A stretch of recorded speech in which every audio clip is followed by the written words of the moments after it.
Halo, kembali lagi kita akan belajar di dalam video pembelajaran ini. Tapi sebelumnya saya menyampaikan kepada siswa kami tetap berjaga untuk kesehatan diri, hindarkan segala yang mengajak kamu ke tempat keramaian agar kesehatan kamu tetap bisa dikontrol. Dan jangan lupa kepada siswa kami untuk tetap banyak berdoa supaya kita tetap dalam keadaan sehat melakukan PJJ ini, sehingga kepada siswa kami bisa mengikuti PJJ yang diberikan oleh Bapak Ibu gurumu. Nah, sekarang kita akan masuk ke dalam materi cerpen. Ini adalah topik yang baru untuk kita pelajari. Nah, barangkali di dalam cerpen ini tidak asing lagi bagi kamu yang sudah pernah mendengar cerpen ataupun sudah pernah mempelajari sebelumnya. Jelas, cerpen ini adalah singkatan dari cerita pendek. Nah, untuk itu kepada siswa kami agar tetap memahami cerpen ini melalui video pembelajaran ini. Jadi kamu harus tetap ikuti pembelajaran terutama untuk cerpen sekarang.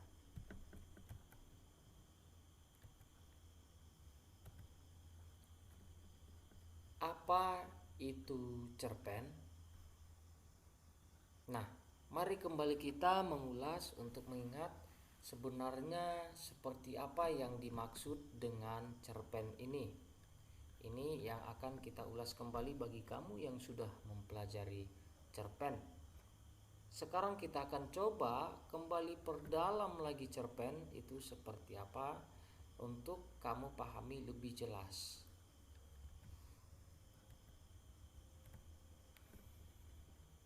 Cerpen itu singkatan jelas dari cerita pendek.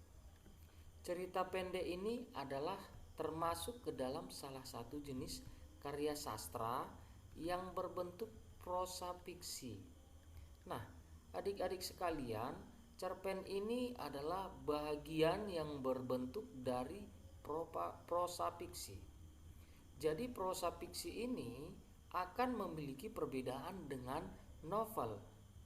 Maka untuk itu sebenarnya beda cerpen dengan novel itu seperti apa? Itu yang mau kita pelajari di dalam cerpen ini. Apakah sama novel ini dengan cerpen?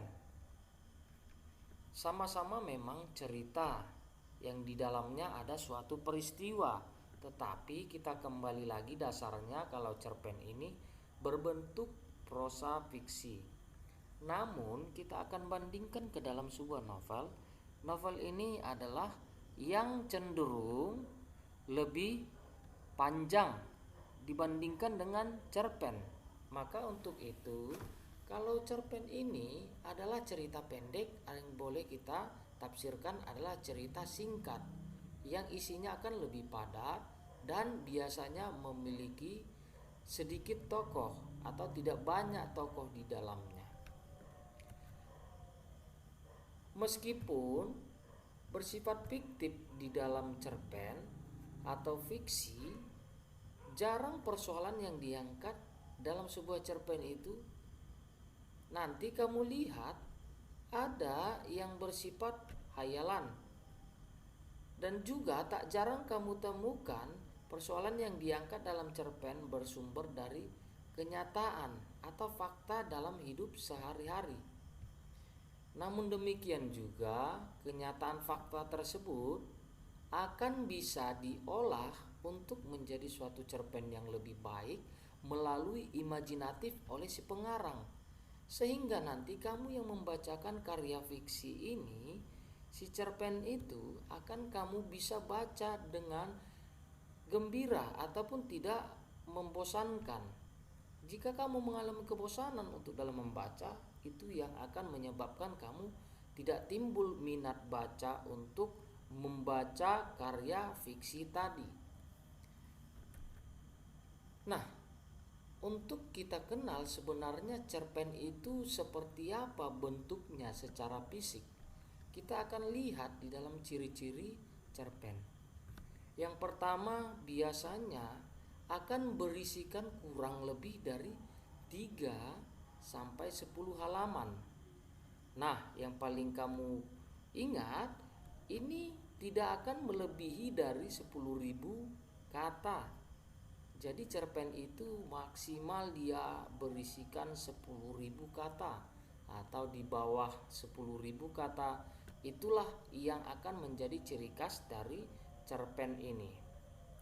Yang kedua, di dalam cerpen akan ada si tokoh dan peristiwa yang dialami oleh tokoh.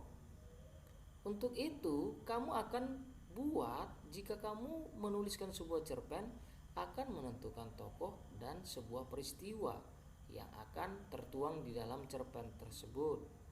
Dan kalau jika kamu nanti bisa mengiringkan dengan fiktif, maka karangan cerpenmu itu akan menjadi lebih menarik lagi. Nah, ini yang akan membedakan tadi juga, selain dari singkat padat, sekarang kita akan lihat dengan novel, kita tetap bandingkan ke novel. Di poin ketiga, kamu boleh membaca itu sekali duduk saja. Artinya cerpen ini jika kamu membaca tidak butuh waktu yang lama. Tidak harus berulang kali kamu membaca cerpen tersebut.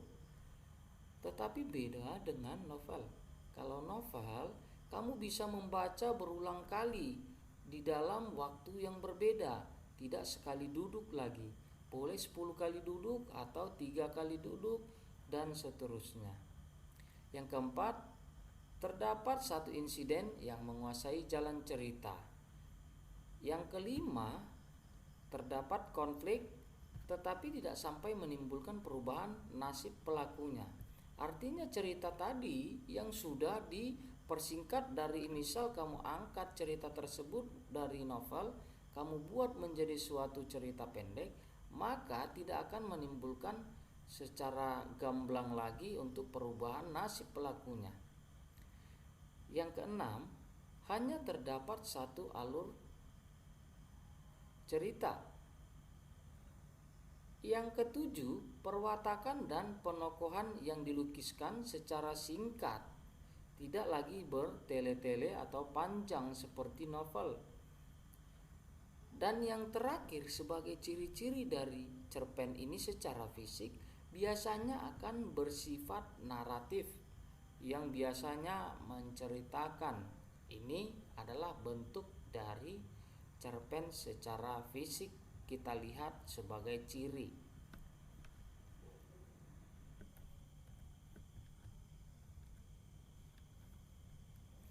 Nah, sekarang kita akan lihat fungsi dari cerpen. Fungsi cerpen melalui rekreatif akan berfungsi sebagai membuat kita semakin senang, gembira, dan menghibur. Ini kita akan merasakan pada saat membaca cerpen lewat karangan-karangan fiksi yang memperindah dari cerpen tersebut. Fungsi didaktif. Fungsi didaktif ini akan mendidik siapa yang membaca karena ada nilai-nilai kebenaran dan kebaikan yang ada pada cerpen tersebut. Jadi, kamu membaca suatu cerita, ada nilai pelajaran yang harus kamu ambil. Dan nilai-nilai itu akan kamu bedakan, itu apakah boleh kamu tarik untuk diterapkan dalam hidup kamu sehari-hari atau tidak. Karena di dalam pembentukan suatu cerpen tersebut tidak selamanya jalan cerita itu beralaskan kebaikan. Didasarkan juga dengan kebiasaan-kebiasaan yang kurang baik untuk menggambarkan dari pengisahan sang tokoh. Misalkan demikian adalah nilai-nilai yang tidak perlu kamu contoh atau kamu tiru. Nilai yang harus kamu pakai adalah nilai-nilai kebaikan dan kebenaran, ini boleh kamu aplikasikan. Nah, selanjutnya kita lihat fungsi estetis. Fungsi ini akan memberikan keindahan bagi para pembaca karya sastra cerpen. Jadi ada suatu nilai plus yang kamu lihat di dalam cerpen tersebut. Fungsi moralitas ini yaitu fungsi yang mengandung nilai moral sehingga nanti para pembaca bisa mengetahui mana moral baik dan mana moral yang tidak harus kamu ikuti, yang masuk ke dalam kategori moral tidak baik. Jadi untuk di dalam cerpen ini sangat mengharapkan kepada pembaca bisa mengetahui apa dari dampak yang disampaikan melalui moral tidak baik. Jadi suatu tokoh yang akan membuat pengisahan cerita itu tidak menunjukkan moral yang baik. Moral yang tidak baik tidak layak untuk kamu tiru dan kamu akan tidak melakukan moral yang tidak baik tersebut. Kenapa demikian? Karena memang tidak semua harus kamu lakukan di dalam pengisahan yang diajarkan, sekalipun ada di dalamnya nilai-nilai didaktis. Yang harus kamu tiru adalah untuk hal yang lebih baik. Nah, sekarang kita akan masuk kepada fungsi religius. Fungsi religius ini untuk mengajarkan suatu ajaran yang biasanya namanya kalau sudah religius ini mengajarkan adalah nilai-nilai yang berbunyi tentang agama. Jadi apa yang menjadi panutan di dalam cerpen tersebut akan berbaur dengan agama. Jadi itu yang harus kamu teladani atau bagi orang-orang sebagai pembaca. Nah, demikianlah untuk pembelajaran cerpen melalui video pembelajaran ini. Semoga kamu bisa dapat memahami dan menambah wawasan atau ilmu yang kamu peroleh dari pembelajaran cerita pendek untuk materi kita hari ini. Semoga kepada siswa kami seluruhnya dimanapun kamu berada, tetap jaga kesehatan, tidak untuk ugal-ugalan, tidak untuk keluyuran.